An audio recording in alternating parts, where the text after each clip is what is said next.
And of course, being Baptist, we have the 1689 London Baptist Confession of Faith. And now we will be going to the first section of the 1689 Baptist Confession of Faith. If you have with you the copy of the 1689 Confession of Faith, may you open it with me in LBCF 1.1. So, sinabi kong 1, chapter 1, and then paragraph 1. So, yan lang po muna yung aking pag-aaralan.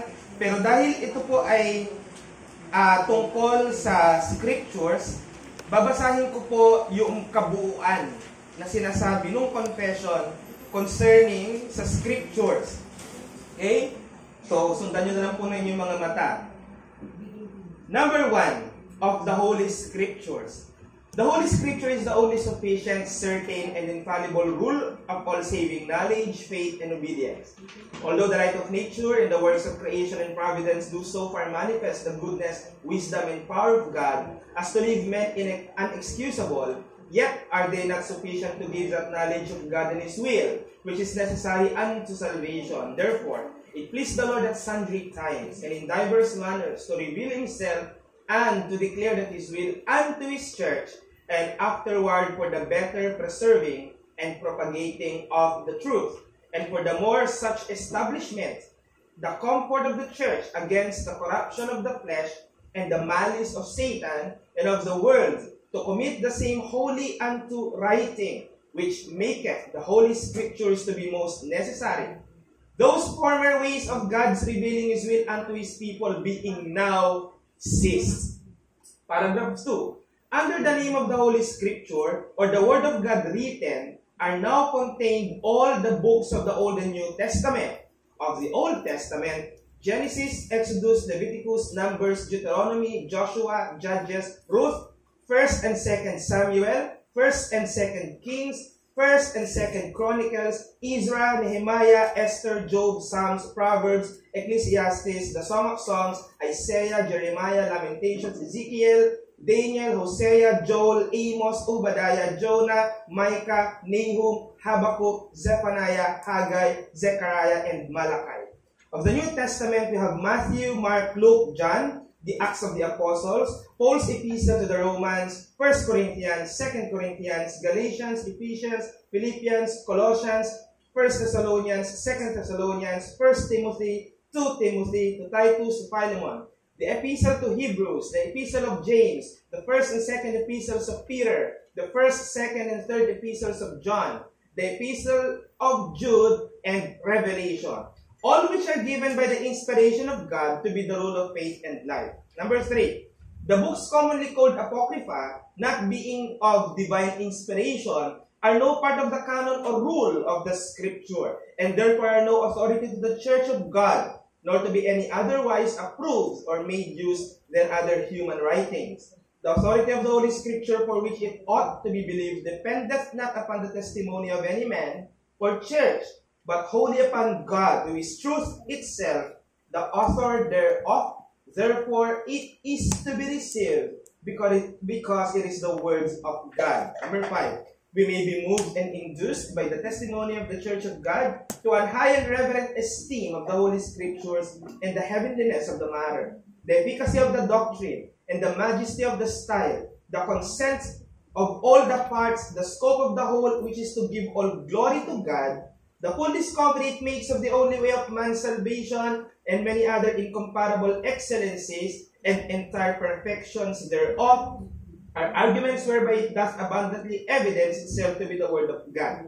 Yet notwithstanding our full persuasion and assurance of the infallible truth and divine authority thereof is from the inward work of the Holy Spirit, bearing witness by and with the Word in our hearts. Number 6, the whole counsel of God concerning all things necessary for His own glory, man's salvation, faith, and life, is either expressly set down or necessarily contained in the Holy Scripture, and to which nothing at any time is to be added, whether by new revelation of the Spirit or traditions of men. Nevertheless, we acknowledge the inward illumination of the Spirit of God to be necessary for the saving understanding of such things, as are revealed in the Word, and that there are some circumstances concerning the worship of God and government of the church common to human actions and societies, which are to be ordered by the lights of nature and Christian prudence according to the general rules of the Word, which are always to be observed. All things in Scripture are not alike plain in themselves, nor alike clear unto all. Yet those things which are necessary to be known, believed, and observed for salvation are so clearly propounded and open in some place of Scripture or other that not only the learned, but the unlearned, in a due use of ordinary means, may attain to a sufficient understanding of them. The Old Testament in Hebrew, which was the native language of the people of God of old, and the New Testament in Greek, which is the time of the writing of it was most generally known to the nations, being immediately inspired by God and by singular care and providence, kept pure in all ages, are therefore authentical. So, as in all controversies of religion, the church is finally to appeal unto them. But because these original tongues are not known to all people of God, who have a right unto and interest in the Scriptures, and are commanded in the fear of God to read and search them, therefore they are to be translated into the vulgar language of every nation unto which they come, that the word of God dwelling plentifully in all, they may worship Him in an acceptable manner, and through patience and comfort of the Scriptures may have hope. Number 9, the infallible rule of interpretation of Scripture is the Scripture itself. And therefore, when there is a question about the true and full sense of any Scripture, which is not manifold but one, it must be searched by other places that speak more clearly. Pag may tanong na hindi sinasagot ng Scriptures, we can go to other resources. Number 10, the supreme judge by which all controversies of religion are to be determined, and all decrees of councils, opinions of ancient writers, doctrines of men, and private spirits are to be examined, and in whose sentence we are to rest, can be no other but the Holy Scripture delivered by the Spirit, into which Scripture so delivered, our faith is finally resolved. That is not the inspired word of God. That is the confession of faith concerning the Scriptures. We will run over all of them, and I think we have 5 or 6 sessions just for the Scriptures alone. So today, we will be speaking about the necessity of the Holy Scriptures. Whenever you will hear the word Scriptures, what I mean is the books of Genesis until Revelation. Those are the Holy Scriptures. Ang pag-aaral natin today ay ang necessity ng Holy Scriptures. And one thing that we can observe in our environment is that this modern world is now more reliant in the advantage or in the advance of technology. So, marami na ngayon ang mas tiwala sa medisina, sa siyensya, at sa teknolohiya. Kaya naman nagkakaroon ng mga pagsusulong na ang Biblia daw ay isang nilumang dokumento. When we say nilumang dokumento in English, obsolete. Sabihin, hindi na siya necessary, hindi na siya kailangan siya noon, but not today. So that is how many people with other or differing worldviews see the Scripture. At mapapansin nyo na karamihan ng mga nagdi-deny ng pagiging necessary ng Scriptures ay yung mga non-Christians. So I am expecting that all of us here, though not perfectly mature in our knowledge of the Lord Jesus Christ, do adhere that the Scriptures is the Word of God, and because it is the Word of God, it is necessary. Kasi karamihan ng mga nagdi-deny na ang ng Scripture ay hindi na necessary ay yung mga non-Christians. And we need to note as well that the Scriptures is not anti-technology nor science. Hindi kinokontra ng Scriptures ang science. Scriptures affirms science.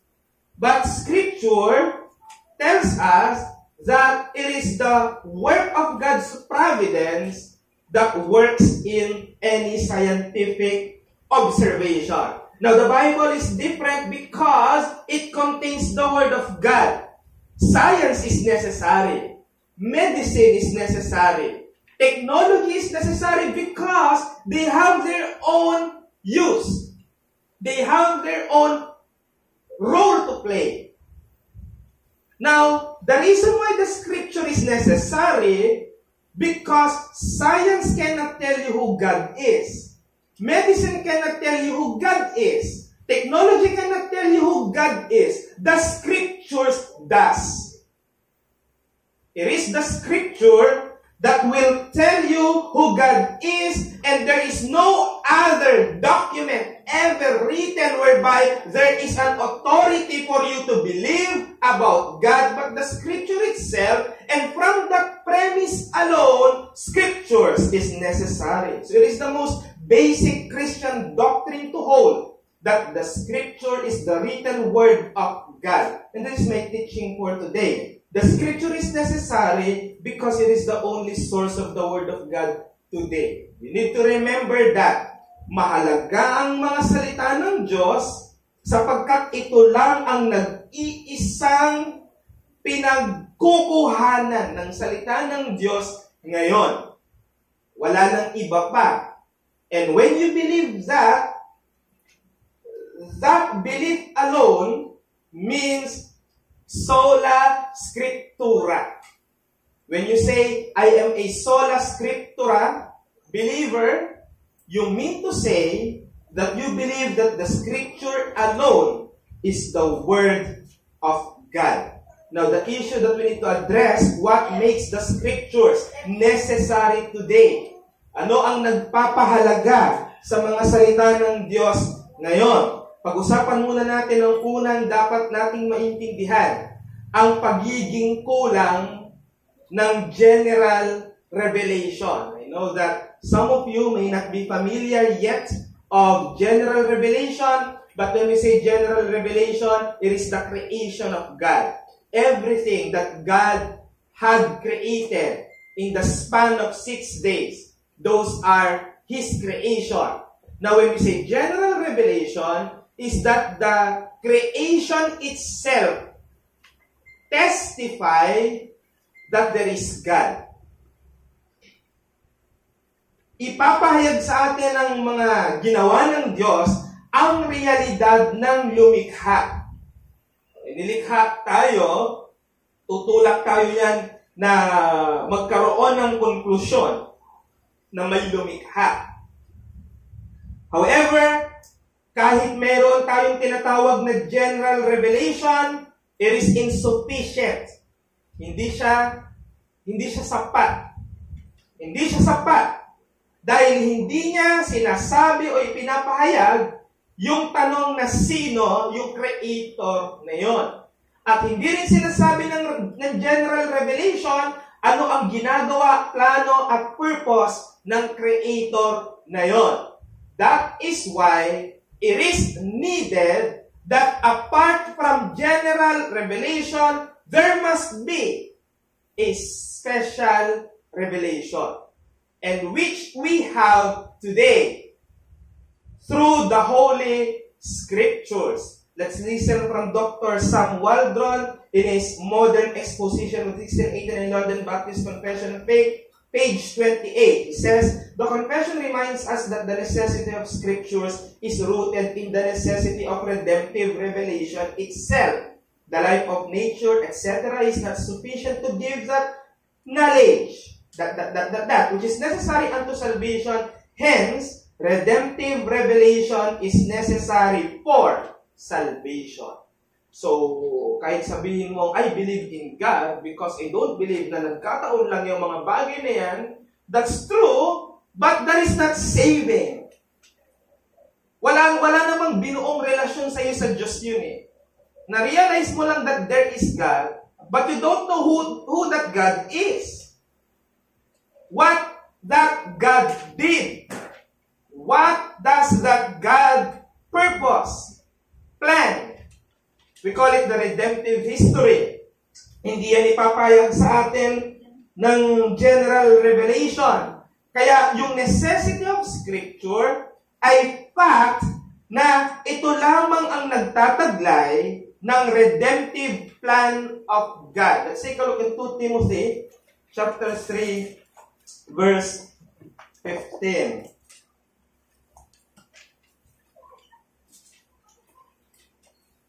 2 Timothy chapter 3 verse 15, and how from childhood you have been acquainted with the sacred writings, which are able to make you wise for salvation through faith in Christ Jesus. Apostle Paul here was writing to Timothy. At nung siya ay nagsumusulat kay Timothy, sinabi niya kay Timothy, mula pa ng pagkabata mo, nalalaman mo na ang mga sacred writings. When you say sacred writings, it's the Bible, na magbibigay sa iyo ng karunungan para sa kaligtasan.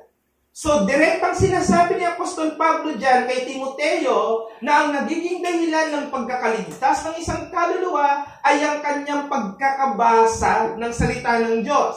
Kaya, general revelation, the point is, it is insufficient as far as salvation is concerned. Kaya, without the special revelation of God in Scriptures, hindi mauunawaan ang gospel sa panahon natin ngayon, ang kaligtasan ay magiging imposible sapagkat hindi ipinapahayag ng nature na may Kristong napako sa krus.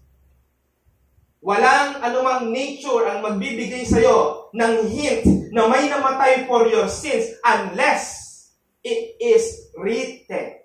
So that's the necessity of it. Kaya mag-ingat tayo sa mga naniniwala na ang creation ay nagko-contain ng mga tanda na tumutukoy sa ating Diyos sa iba't ibang paraan. Hindi ito Christian teaching in any point of history. I remember that there is a Hindu guru na nagsabing, all religions speak the same God. God is so infinite that He cannot run out of different cultural diversities para daw may pakilala niya ang sarili niya.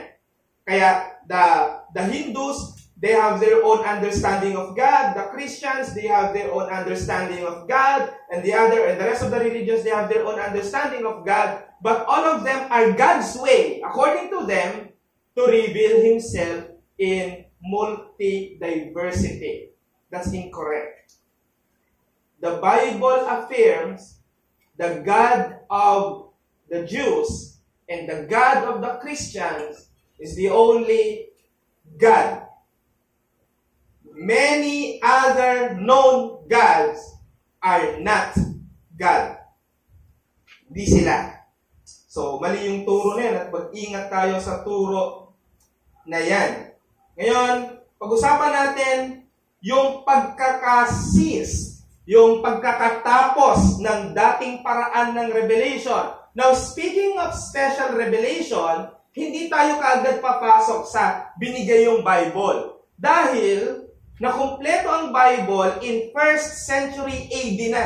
Eh, may mga believers na before that. So, ano ang paraan ng kanilang o ng revelation ng Diyos sa kanila?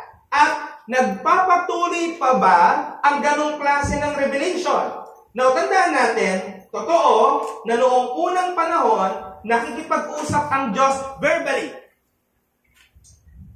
Siya ay nakikipag-usap ng literal na pakikipag-usap sa tao. Gumagamit siya ng creation niya para makapag-create siya ng audible voice. Sometimes, He can communicate in a dream. He can communicate in many forms na kung saan siya ay magkakaroon ng direct communication sa kanyang kinakausap. However, some of these communications were commanded by Him to be written so that it will become His permanent word for His people in future generations. So, may kinausap ang Diyos at yung kinausap niya, sinulat yon. Na ito yung kailangan niyong maintindihan. Hindi lahat ng kinausap niya, sinulat yon. Kaya na nagkaroon tayo ng apokripa. Kala ng marami, word of God pa rin yon. Pero hindi. Yung lang inutos ng Diyos na isulat, Hindi lahat ng sinabi ay sinulat kasi hindi siya mahalaga para sa atin. Ilang ibig sabihin nun? Now, let's look at Hebrews chapter 1 verse 1 following. Nakikita natin kung paano nakikipag-usap ang Diyos before. Long ago, at many times and in many ways, God spoke to our fathers by the prophets. But in these last days, He has spoken to us by His Son, of whom He appointed the heir of all things, through whom also He created the world. So, ang pinopoint dyan ng mga verses na binasa natin, noon daw, imagine yung panahon pa lang ng sumulat nito, noon na rin eh. Pero noon, tinutukoy niya na ibig sabihin nun ay Old Testament. Noon, many times, at sa marami daw paraan, nakikipag-usap ang Diyos sa mga ama sa pamamagitan ng mga propeta. Pero ngayon, in the last days, pag sinabing last days, panahon nila, hindi panahon natin. In the last days, He has spoken to us by His Son. Nakikipag-usap na ang Diyos sa atin sa pamamagitan na ni Kristo. Ito nga yung tanong, pero si Kristo, hindi siya nagsulat ng kahit ano. Ipinagkatiwala niya ang writing sa kanyang apostles. Now, nakikipag-usap ang Diyos sa pamamagitan ni Kristo, ang pangalawang miyembro ng Holy Trinity, na kung saan ay itinakda niyang maging tagapagmana ng lahat ng bagay, at sa pamamagitan din naman niya ay nalikha ang sanlibutan. So, tinutukoy natin dyan is that yun yung paraan ng revelation noon. Yun ay special revelation na din. Special revelation na rin siya sa kanila. Now, ang question dyan, meron pa rin bang ganyang way of revelation ngayon? Pwede pa rin bang makipag-usap ang Diyos ngayon sa sino mang tao? Bakit? Kasi yan ang problema ngayon. May mga nag-aangkin na naka-receive daw sila ng revelation from God. So many people are confessing that. At yan ang alamin natin kung yan ba ay nangyayari pa rin. So let's listen again from Dr. Sam Waldron's The Modern Exposition of Season 8 and London Baptist Confession of Faith, page 28. The assertion that inscripturation is the necessary means for bringing men into contact with redemptive revelation presupposes something that the confession makes explicit. It presupposes that those former ways of God revealing His will are now ceased. If the Christ were still among us or His inspired apostles still walk the earth, then the scriptures would not be so necessary. It was in fact the insistence of some that God's former ways of revealing Himself had not ceased, which elicited the Reformation insistence on the necessity of scriptures. Let's put it in this very simplistic way. What we know is what God wants us to know. Yun ang kailangan natin. Ano ang gustong sabihin ng Diyos sa atin? Now, you have the former ways. He spoke to our fathers. Period. Now, yung mga sinabi niya sa fathers na yon, they became authoritative. Kasi hindi naman nakikipag-usap ang Diyos sa lahat. So yung mga hindi nakakausap ang Diyos noon, umaasa sila sa propeta. Ang propeta para sa kanyang future generation, sinusulat yung salita ng Diyos para mag-abide sa future generation. Now, sabi ni Apostle Paul sa Hebrews 1, tapos na yon. So wala nang propeta. Period. Ngayon, ang pagtatalunan natin, panahon nila. Sa panahon nila, sabi niya sa verse 2, nakikipag-usap naman ng Diyos sa pamamagitan ng anak. Hindi nagsulat yung anak. Ang ginawa ng anak, kinomission niya yung apostles to write about Him, to write about the plan of salvation, to write about the fulfillment of the Old Testament. Have we heard anything from the apostles saying, expect another revelation? No. All of them have ceased. Now, during the time of the apostles, the church is relying upon the words of the apostles because they are the authoritative people of God through Christ. Now, none of the apostles are still existing. They are all dead. So how can we get God's word today? Their writings. And because of that, that maketh the Holy Scriptures necessary. Mahalaga. Yung mga tinawag na mga writers, gaya ng mga propeta, apostles, scribes, wala na sila ngayon. They're all deceased. Pag sinabing deceased, patay na. Points, all of them have received a direct revelation from God. Pero sa panahon ng mga apostol, natapos ng revelation, kaya ang sino man ng mga nag-aangking, sila ay nakareceive ng revelation apart from what they have written are prohibited. Hindi na po pwede. Hindi na siya pwede. Ephesians 2:20. Built on the foundation of the apostles and prophets, Christ Jesus himself being the cornerstone. If you're not an apostle, if you're not a prophet, you don't have any authority whatsoever to say that what you have received is the word God. Acts 1:21-22. So one of the men who have accompanied us during all the time that the Lord Jesus went in and out among us, beginning from the baptism of John until the day when he was taken up from us, one of these men must become with us a witness to his resurrection. Bago magkaroon ng authority pakinggan, dapat na witness ang resurrection ni Christ. And who were they? The apostles themselves. Pag di mo nakita, huwag kang sumali. Lalo na yung mga panahon natin ngayon. Kakapal ng mga pagmumukha. Hebrews chapter 1 verse 1, binabasa natin. 1 Corinthians 15:7-8.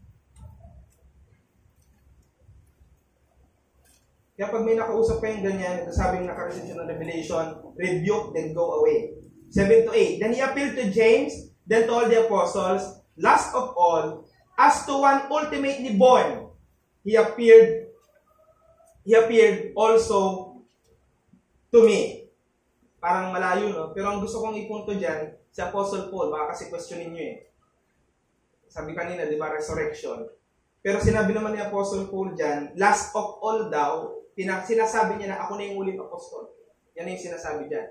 Ako na yung huling apostol at nagpakita rin naman siya sa akin. Bagamat hindi yung resurrection, hindi niya na nakita si Christ sa resurrection day mismo, pero it doesn't matter dahil nakita niya si Kristo after the death. So ganun din yun. Kaya mag-ingat tayo sa charismatics. Ano yung mga charismatic? Yung mga parang born again na mahilig sa mga healing, mahilig sa mga small boys, yung mga naniniwala sa ganyan, na nagtuturo na ang Diyos ay nagsasalita pa rin ngayon privately. Yan yung small boys. Ako po'y hindi makatulog kagabi at bumulong po sa akin ang naniniwala akong Holy Spirit po yun. Ganun sila magsalita. And EGR, sino ang naging Pentecostal dito ever? EGR means Encountering God's Retreat. Ito yung meron silang seminar to which pinaparealize sila tungkol sa naging passion ni Christ sa cross. Tapos, kailangan mapakinggan mo yung romantic message ng Diyos na papasok sa iyong isip at yun na daw yung talagang nakikipag-usap yung Diyos sa'yo. So, those are the charismatic who still believe that God can communicate privately to people. We are cessationists. To the point that we believe na wala nang ganyang paraan ng revelation because God's Word today is the Holy Scriptures alone. Alone. Pag sinabing alone, wala nang pwede pang idagdag. Hindi na kailangan pa ng iba. That's why when you are writing a check, after you put the words, the amount in words, di ba? Sinusulat mo by word yun? 1,500,000 only! Kasi baka madagdagan mo pa ng 0 at magiging iba na yung value, no? Pinapahayag sa atin ng scripture yung word na only, meaning wala nang iba pa kung magsasabing nakatanggap siya ng revelation from God. Number 3, ang dahilan kung bakit mahalaga ito. Una, mahalaga ito, ang dahilan kung bakit ito nagiging mahalaga dahil sa pagpapanatili ng katotohanan. Ang mga tao sa huling araw, kanina sinabi ko yung last day, nagsimula sa mga apostles, Now, ang tawag sa atin is last days of the last day. Bakit? Kasi ang next na mangyayari ay second coming. Kaya we are people of the last days of the last day. Eschatology yun, kaya natin pag-uusapan niya. People of the last day depend their salvation upon the trustworthiness of the redemptive purpose, and the selected people of God were chosen to commit these truths into writing for the preservation and comfort of the church against the corruption of the flesh and the malice of Satan. Naging mahalaga siya kasi kapag yung mga apostol hindi sumulat, kawawa na yung mga susunod. Salit-salin na eh. Subukan mong di magsimba. Tapos meron ka lang pagsabi ang isang tao, bakit di ka nagsimba? Tapos yung taong yon, ang assignment niya, isa-isa niyang sabihin sa mga miyembro bakit di siya nagsimba. Ngayon, yung third person na magsasabi naman sa ibang tao, hindi mo matitiyak na as accurate. Galing sa source. Yung sasabihin niya. Every time a people tell about the story of others, may addition at may subtraction. Ngayon, nalilimitahan yon sa pamamagitan ng documentation.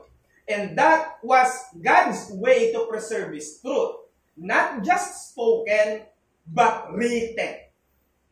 Next is publication. Sinasabi ng confession para daw sa better propagating of the truth. Imagine, kung walang writings, paano bibilis ang pagpusulong ng gospel samantalang ang mga apostol, they cannot be anywhere at the same time? Kailangan may sulat. Ang mga apostol nga mismo, may mga representative. Alam niyo ba na si Timothy ay isa sa mga apostol din? Why? Because he became the authority, he became the OIC of the Apostle Paul. So kapag si Timothy inutusan ni Apostle Paul, ano ba, pumunta ka sa Crete, pumunta ka sa ganitong lugar, si Timothy ay nandoon bilang apostol. Kumakatawan siya kay Paul. Kaya nga makikita niyo si Timothy nag-o-ordain ng elder. Bakit? Ang taglay-taglay niya authority ni Pablo na nung time nila ay nakakulong. Hindi magagawa ni Apostle Paul yung kanyang apostolic duties dahil nalilimitahan siya ng kanyang imprisonment. So he had to commission Timothy to be an apostle in attorney. Sabihin, nagre-representante sa kanya. And imagine, ang isa sa naging pamamaraan ng mga apostol para kumalat ang salita ng Diyos, they wrote letters. They wrote epistles. They publicated it. And they've sent it. So mismong mga apostol nakikita ang necessity ng written word. So nandiyan po yung mga verses. You just need to read that in your home. Third, ay yung selection. Ano pong ibig sabihin natin dito? Hindi lahat ng sinabi ng Diyos kailangang isulat. So hindi lahat ng mga pinahayag ng Diyos nasa Bible. Yan yung sinasabi ko sa inyo. Hindi lahat ng sinabi niya nasa Bible. Dahil yun lang mga kailangang makarating sa atin, ang pinili lang na maisulat para maging authoritative word of God. Hindi lahat ng mga nireveal in time past are written. Unang-una, 40 days na wala si Moses. Siyempre nakikipag-usap sa Diyos. Hindi naman lahat ng usapan nila naka-record.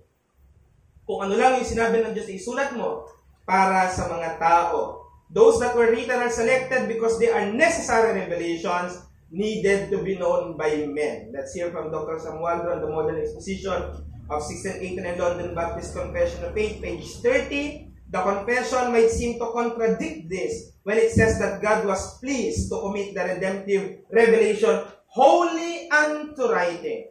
The clarity of the biblical evidence is such that the authors certainly could not have intended to teach that all redemptive revelation was committed to writing. It is not that everything once revealed is written, but that everything now revealed is written. The redemptive revelation contained in the believer is an accurate and sufficient epitome of the whole redemptive revelation. Hindi lahat ng sinabi ng Diyos sa mga tao niya noon ay naisulat, pero nakakatiyak tayo na lahat ng nakasulat ay sinabi niya. Yun ang importante. At sa lahat ng mga nakasulat, sapat na yon para maunawaan natin kung sino ang Diyos, kung sino tayo, at ano ang kaligtasang tinakda niya para sa atin. That makes the Holy Scripture not only necessary, but sufficient. Last lesson natin yun sa Holy Scripture. Pero I'm giving you a perfect twin for necessity. While the Holy Scripture is necessary, it is also sufficient. Hindi ka pagkukulangin niya. Pero mayroon tayong pag-uusapan na, sabi nga, may mga tanong na hindi masasagot ng Scripture at dadalhin ka na sa ibang resources kasi hindi siya importante. Pag ang pinag-uusapan ay kaligtasan, ang Diyos at ang kalagayan ng tao, they are not so very important. But I leave with you a challenge for today. Consider the Bible to be the Word of God for you today. Medyo nagkulang yung tatay ni Asian Cutie sa kanyang pagpiprint. Ito pa nakalagay dyan. Consider the Bible to be God's Word for you today. It has all the things you need to know and believe for salvation and holiness. The Bible is necessary because it is God's Word for you today, and it has all the things you need to know in order to believe for your salvation and for the excellence of your Christian holiness. Let's go to the Lord in prayer. Father, we thank you for this morning in which we have opened the discussion concerning Scriptures, and we thank you that we are able to understand about its necessity. It is the only source by which we can hear your voice, and we need not anything more that can suffice or satisfy our hungry souls. Because everything that's been written are all trustworthy and all necessary for our growth and for our holiness and for the rendering and giving of praise to your holy name. We thank you in Jesus' name for all these things. Amen. Any question?